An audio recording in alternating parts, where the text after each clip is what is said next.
नमस्कार, मैं प्रवीण अहलावत हूं। आप 90 डिग्री देख रहे हैं। स्क्रीन पर आप अशोक गुराना को देख पा रहे होंगे, जिन्होंने 7 घंटे पहले अपने फेसबुक पोस्ट पर साधु दास को लेकर 90 डिग्री के रिगार्डिंग एक वीडियो पोस्ट किया है, जिसमें अशोक गुराना ये लिखते हैं इस वीडियोज़ के ऊपर, साधु दास की सच्चाई। प्रवीण अहलावत भाई, आपको वीडियो डालने से पहले सच्चाई का पता करना चाहिए। उसके घर में 2 गाड़ियाँ, एक बुलेट मोटरसाइकिल, 2 हाथी के बच्चे मतलब उसके घर में हैं। उसका बेटा जॉब करता है, उसे घर की ज़रूरत नहीं है। कमेटी बिल्कुल सच बोल रही है। इस खबर पर आगे बढ़ने से पहले, किसी भी चीज़ पर जाने से पहले उसकी सच्चाई है वो पता होनी चाहिए कि आखिर वो शख्स है वो सोच कैसी रखता है। लेकिन हमारे भाई अपनी एक डीपी में लिखते हैं, मुझसे नफरत तभी करना जब आप मेरे बारे में सब कुछ जानते हो, तब नहीं जब किसी से मेरे बारे में कुछ सुना हो। तो बिल्कुल हम सारा कुछ तो आपके बारे में नहीं जानते, आपसे नफरत नहीं करेंगे। ये अशोक गुराना की डीपी है। इनके फ़ोटो नंबर, इनकी जो प्रोफाइल है उसमें टोटल 384 फ़ोटो हैं इन्होंने लगाए हुए हैं। फ़ोटो नंबर 306 में ये बाबाओं को लेकर जो सोच रखते हैं उसके बारे में इन्होंने लिख रखा है।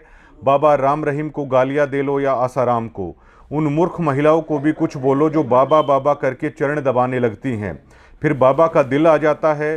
हिंदू धर्म में पति के रहते किसी को गुरु बनाने की इजाज़त नहीं है। आप कोई भी समागम देख लो, औरतों ने ही भीड़ लगाई हुई है, परिवार जाए भाड़ में। बाबा की सेवा करके मोक्ष प्राप्त करना है, खुद फैसला लीजिए, बदलाव कहाँ पर चाहिए। ये अशोक गुराना लिखते हैं और जाते हैं संत रामपाल जी महाराज के आश्रम में। भीड़ तो अशोक गुराना जी संत रामपाल जी महाराज के आश्रम में भी है। महिलाएं तो वहां भी जाती हैं और अपने गुरुदेव की चरण सेवा भी करती हैं। लेकिन अशोक गुराना की सोच को आप आसानी से समझ सकते हैं कि वो बाबाओं को लेकर अपनी सोच क्या रखता है। कम से कम उसे ये अपनी डीपी पर लिख देना चाहिए, मेरी सोच ये राम रहीम और आसाराम को लेकर थी। आज जब संत रामपाल जी महाराज से मैंने नाम ले लिया है या मैं उनके आश्रम में आया हूं, तो मेरी बाबाओं को लेकर सोच बदल गई है। लेकिन इन्होंने इतना भी काम नहीं किया। इन्हें जर्नलिस्ट बनने का भी शौक है। ये मल्टी टैलेंटेड आदमी हैं। इनकी अगर पोस्ट को आप देखोगे तो इनके शौक हैं, ये खुद लिखते हैं कि वीडियो एडिटिंग, जर्नलिज्म। पॉलिटिकल तौर पर कैप्टन अभिमन्यु के कट्टर समर्थक है। जब इनकी डीपी को देखोगे तो आप लग रहा है 2018 से ही कैप्टन अभिमन्यु का जोरदार समर्थक ये बनने की कोशिश कर रहे हैं इस डीपी के मुताबिक। और कैप्टन अभिमन्यु का इतना जोरदार प्रचार इन्होंने किया कि बेचारे जीत नहीं पा रहे हैं। नारनौद में कैप्टन अभिमन्यु की बिरान मट्टी हो रखी है, एक तरीके से देखें तो राजनीति को लेकर। ये उनके कट्टर समर्थक हैं। अब कैप्टन अभिमन्यु साहब, जब अशोक गुराना जैसे कट्टर समर्थक आपके पास है तो जीत की उम्मीद आखिरकार कोई क्यों कर सकता है। लेकिन भैया राजनीति है, क्योंकि पंच हैं ये, इन्होंने अपनी डीपी पर लिख रखा है। इतना तो राजनेताओं के साथ तालमेल बनता है। फोटो नंबर 3 में कैप्टन अभिमन्यु के नाम का प्रचार है, वो नहीं, फोटो नंबर 3 है जो इनकी डीपी पर संत रामपाल जी महाराज के जो बड़े बेटे हैं वीरेंद्र, जिन्होंने ये कहा था मुझे शर्म आती है मेरे पिता की करतूतों को लेकर। उनके साथ इनकी गलबैयाँ किसी से छुपी नहीं है। संत रामपाल जी महाराज के बड़े बेटे ने इनको साफा उड़ा रखा है, इनके कंधों पर एक शील्ड दे रखी है, हाथ में ज्ञान गंगा पुस्तक दे रखी है। लेकिन इनकी डीपीओ पर ये होक्के के साथ डीपी लगाते हैं, गुड मॉर्निंग लिखते हैं, बीजेपी को बढ़िया सरकार बताते हैं क्योंकि उन्होंने नौकरी बहुत अच्छी दी है, कैप्टन अभिमन्यु का गुणगान करते हैं। लेकिन कैप्टन अभिमन्यु के हालात वहाँ पर किसी से छुपे नहीं हैं। अमित बोस नरवाना के भी ये फैन हैं, उनका भी एक सॉन्ग इन्होंने शेयर कर रखा है। क्वालिटी चेक भी आश्रम में जाके करते हैं। 25,000 रोटियां बन रही हैं, मशीन में कितनी साफ सफाई है। बिल्कुल सोच एक अधिकारी की रखते हैं। इनकी डीपी पर जाओगे तो आप इनकी सोच से आप समझ जाओगे कि इनका सरकारी जॉब करने का भी शायद सपना था, जो अधूरी का अधूरा रह गया। जो इनकी डीपी पर कई पोस्ट हैं उससे अंदाजा आपको हो जाएगा। समुंदर में जो एक नाव होती है, बोट होती है, भैया हमने तो कभी की नहीं है। समुंदर में जो बोट है वो भी चलाने का इन्हें शौक है। सनसेट समुद्र के किनारे देखने का इन्हें शौक है। इनकी डीपीओ पर अगर आप जाएंगे तो SC ST से इनकी नफरत है वो खुलकर उजागर हो जाती है, जो इन्होंने डीपी लिख रखी है। एक अपने फोटोज में ये लिखते हैं कि भीमटे सब कलंक हैं समाज पर। SC ST के खिलाफ इनकी सोच है खुलकर सामने आ रही है। तो धानक समाज से जुड़ा रहने वाला साधु दास अगर कोई न्याय की लड़ाई लड़ रहा है तो भैया अशोक गुराना जी को यह सहन कैसे हो सकता था, जब वो भीमटों को समाज पर कलंक मानते हैं, जब वो SC ST को समाज पर कलंक मान रहे हैं, तो उसी SC ST समाज से जुड़ा रहने वाला साधुदास अशोक गुराना को नागवार गुजरा। और जब साधुदास नागवार गुजरेगा, मेरे भाई को 90 डिग्री भी नागवार गुजरने वाला है, क्योंकि अब ये गुराना के सरपंच हैं, इनके साथ भी इनकी काफ़ी फोटो हैं, वो सरपंच हैं, इन्होंने लिख रखा है सरपंच प्लस पंच। अब सरपंच के साथ इनकी गलबैया देखकर आप आसानी से अंदाजा लगा सकते हैं। और जो सरपंच या पंच की जो राजनीति करता है उसके बारे में हमें बताने की जरूरत नहीं है कि संत रामपाल जी महाराज के नियमों को आप लोग कितना फॉलो करते होंगे। लेकिन अब ये पंच बने हैं तो उसके लिए महाशय ने काफ़ी मेहनत कर रखी है, क्योंकि इनकी DP पर शायद कोरोना काल के दरमियान ये पूरे गाँव में छिड़काव कर रहे हैं, मिठाइयाँ बांट रहे हैं एक DP में, तो यकीनन गाँव ने इनको चुन दिया है। अब इंकलाबी भी हैं भाई साहब, सुभाष चंद्र बोस की फोटो के आगे खड़े होकर इन्होंने DP लगा रखी है। SC ST के खिलाफ हैं, इंकलाबी आदमी हैं। सालासर के मंदिर की फोटो है या कहीं की है, वो DP भी इन्होंने लगा रखी है। भगमाधारी बाबाओं से आशीर्वाद की भी DP इन्होंने लगा रखी है, और समर्थक ये संत रामपाल जी महाराज के हैं। मतलब इनकी DP पर जो भी फोटो लगी है, इनके चाल चलन को देखकर कहीं से भी आप ये नहीं कह सकते कि संत रामपाल जी महाराज की शिक्षाओं का दूर दूर तक इनका प्रभाव है। लेकिन हमें जानकारी मिल रही है कि इन्होंने संत रामपाल जी महाराज का नाम लिख रखा है। तो भैया आप पंच से इस्तीफा दे दीजिए और खुलकर ये बताइए कि मैं संत रामपाल जी महाराज का भक्त हूँ। लेकिन कैप्टन अभिमन्यु की सेवा आपने इतने साल कर रखी है, सपने काफ़ी सजाए होंगे कि कैप्टन साहब दोबारा से जीतेंगे, दोबारा से गृह मंत्री बनेंगे। लेकिन राजनेता आदमियों की कसर जब तक रहती है ना, बाण आने की बाण नहीं छूटेगी। जिसने एक बार राजनीति का स्वाद चख लिया वो शायद ही कभी उस दलदल से बाहर निकल पाता है। ये लिखते हैं भारत के राष्ट्रपति के बेटे को भी आरक्षण मिलेगा। आरक्षण वालों से इन्हें इतनी नफरत है SC ST समाज वालों से, चाहे वो भारत का राष्ट्रपति है, उसके खिलाफ भी लिखने से ये गुरेज नहीं करते कि उनके बेटों को भी आरक्षण मिलेगा। जब मैं कह चुका हूं सरकारी नौकरी लगने का इनका सपना था, लेकिन उचित नंबर ना लाने के कारण कॉम्पिटिटिव एग्जाम में ये भर्ती नहीं हुए और ये जलन करने लगे SC ST से। वही जलन इन्हें साधुदास के खिलाफ वीडियो बनाने के लिए प्रेरित करती है। ये तो हुआ इनका इतिहास जो इन्होंने अपनी DP पर खुलकर सबके सामने रख रखा है। और इनकी DP पर जो ये फोटो लगा रखे हैं, इनके कमेंट्स भी जो इनके दोस्त हैं वो भी यही लिख रहे हैं, मान गए गुरु। एक आधे कमेंट इधर उधर के भी उन्होंने लिख रखे हैं, उसका हम जिक्र नहीं करना चाहेंगे। अब इन्होंने लिख रखा है कि साधु दास के पास बुलेट मोटरसाइकिल और हाथी का बच्चा है। हमारे इंटरव्यू के दौरान साधु दास ने कभी इन बातों को नहीं छुपाया। उसने कहा सब मेरा किस्तों पे है, उसी से अपनी मेहनत मजदूरी करके मैंने अपनी मेहनत से ये चीज़ें कमाई हैं, संत रामपाल जी महाराज के आशीर्वाद से, और आश्रम में दान दिया है। तो आज अशोक गुराना जैसे जातिवादी मानसिकता के लोग, जो कि संत रामपाल जी महाराज के बड़े बेटे के बहुत ज़्यादा कट्टर समर्थक हैं, उनके चेले हैं, उनके शिष्य हैं, जो सरपंच है उनके साथ ये पंच है, ये राजनीतिक आदमी है, कैप्टन अभिमन्यु जिनको नारोनोद हल्के बुरी तरह हराता जा रहा है, उनके ये कट्टर समर्थक है। बीजेपी सरकार को ये लेकर कहते हैं बहुत अच्छी है, सरकारी नौकरियां हैं, बीजेपी सरकार ने बहुत दी है, इन्हें इंटरव्यू देने का भी शौक है, और साहब को चश्मे लगाने का शौक है। चश्मे कभी इनकी आंखों से उतरते नहीं हैं और सेल्फियां ये काफ़ी लेते हैं। ये इनका अशोक गुराना का इतिहास है जो एक साधु दास के बारे में कह रहा है। अब अशोक गुराना से हम पूछना चाहते हैं कि आप लोग 90 डिग्री साधु दास पर सवाल उठा रहे हो, जब साधु दास ने यह कह दिया कि उनके गुरु का आदेश है कि साधु दास का घर बनाना चाहिए, फिर चाहे साधु दास अमीर हैं चाहे साधु दास गरीब हैं, जब गुरु का आदेश आ गया तो आपने अपने गुरु का पालन नहीं किया।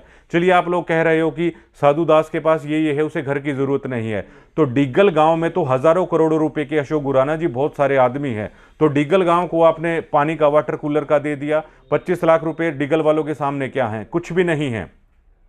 2-2 हजार करोड़ रुपए के बहुत सारे आदमी हैं डिग्गल गांव में। अगर आप करोड़पति लोगों की संख्या आप गिनने लगोगे तो आपको यकीन नहीं हो पाएगा।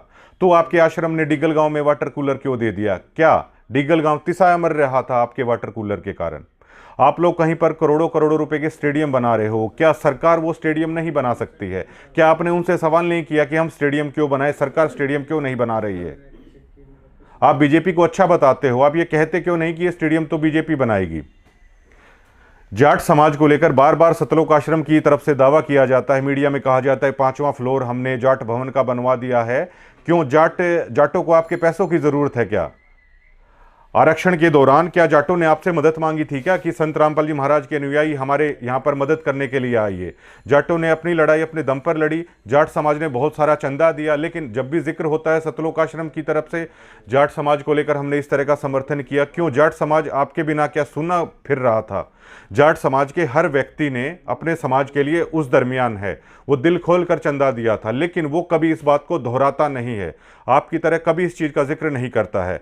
आनंदपाल को लेकर जो आंदोलन चल रहा था, आपने सतलोक आश्रम को ये नहीं कहा कि राजपूत समाज जर्नल समाज है, अगवा समाज में आता है, करणी सेना के बाद बहुत सारा पैसा है, करणी सेना को आपके चंदे की जरूरत नहीं है, बिना मांगे आप 5 लाख रुपए वहां दे के आ गए।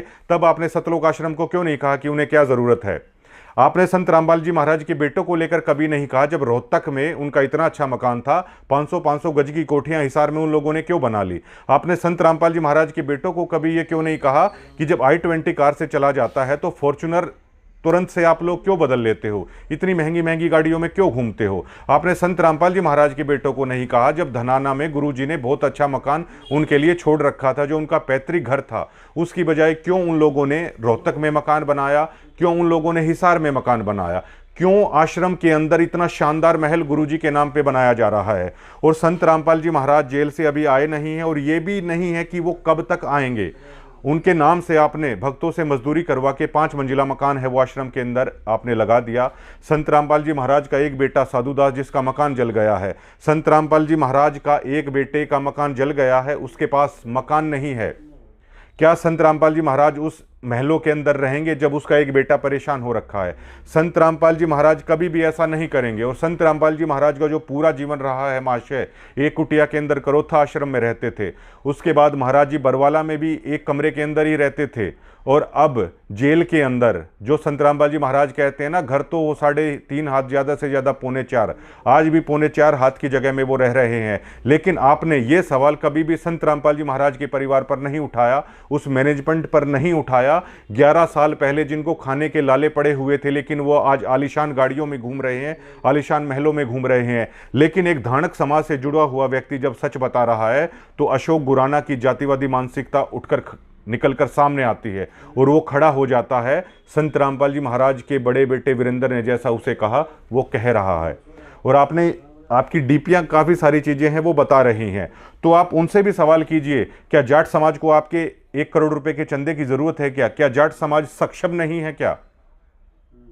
जाट समाज में बहुत सारे एनआरआई हैं, और जाट समाज ने ये करके दिखाया है, किसान आंदोलन के दरमियान भी करके दिखाया है इस किसान समाज ने, कि वो अपने दम पर 1.5 साल तक आंदोलन भी कर सकता है, अपनी लड़ाई जीत भी सकता है। उसे इस मैनेजमेंट की कोई ज़रूरत नहीं है। ना जाट आरक्षण के समय जाटों को आप लोगों की ज़रूरत थी, लेकिन आप लोग ज़बरदस्ती जाकर वहाँ पर चंदा देके, मतलब उस चीज़ में सिंपैथी क्रिएट करने की आप लोगों ने कोशिश की।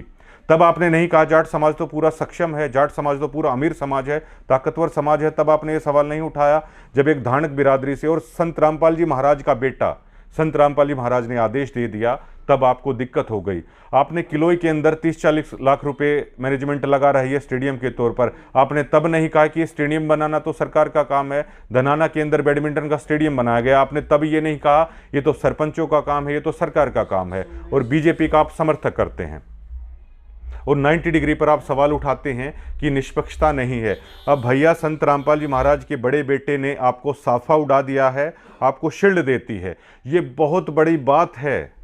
आप भक्तों से पूछिएगा कि संत रामपाल जी महाराज के बेटे आपको शॉल उड़ा रहे हैं, तो हर कोई मदमस्त हो जाएगा, हर कोई भावों में बह जाएगा कि इससे ज़्यादा और क्या चाहिए। सतलोक आश्रम में जाके आप बाकायदा नेताओं की तरह निरीक्षण कर रहे हैं, उस रील को आप अपनी फेसबुक पोस्ट पर डाल रहे हैं कि हमने निरीक्षण किया है, यहाँ पर बहुत साफ सफाई है, यहाँ पर ये है, यहाँ पर वो है।